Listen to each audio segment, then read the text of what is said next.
Okay, boys and girls, welcome back. I hope you were really inspired by the story The Dot by Peter Reynolds. And I hope this inspired you to create, even if you don't know where to start. I think that's what Vashti did in this story, and that's what we're going to work on right now. So I have the book here just to remind you of what we're working on. And I forgot to tell you in my first part of the video that this week is International Dot Day. It is a holiday that was created by Peter Reynolds, and artists all over the world, kids all over the world celebrate this day, Dot Day, on this week of September 15th. So that's why we're doing this lesson. So I'm going to move my book out of the way as I don't want to get any art supplies on it. And you can see that I have created a workspace here where I put a piece of scrap paper, or you could use newspaper, down on my table in case it gets kind of messy. And then I got myself just a white piece of paper. If you have something that's a little thicker, that would be good. That's usually what we use in the art room.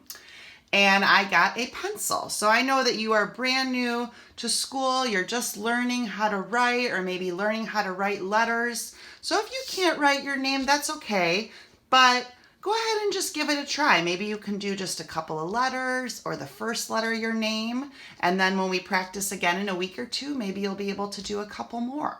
So we want to focus on making that progress. So if you can only do one letter, or just a couple of letters of your first name, that works for now.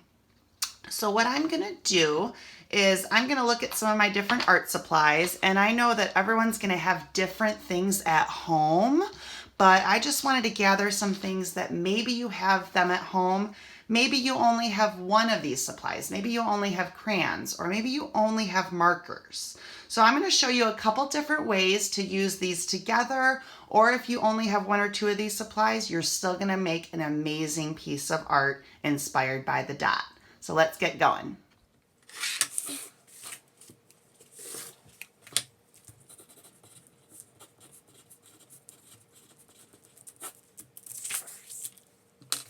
I started by using my crayons to make dots inside other dots, adding different colors.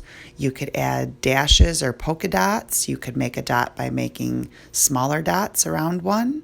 You could also use markers if you have them, and use a paintbrush with a cup of water to kind of spread the marker around. You want to do this gently, and the marker will spread over time if you watch it.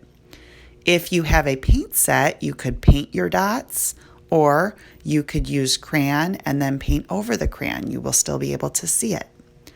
So now I'm just going to continue to fill my paper up. You could do dots, smaller ones. You could do larger dots. Or if you want to do just one big dot on your paper, that's your choice. I hope you have fun creating, making marks, and we're celebrating International Dot Day this week. I will see you next week on our live Zoom, our first time meeting each other, and I'm so excited to see your Flipgrid responses. Share your artwork, share your name, and share one thing about yourself. See you next week. Bye.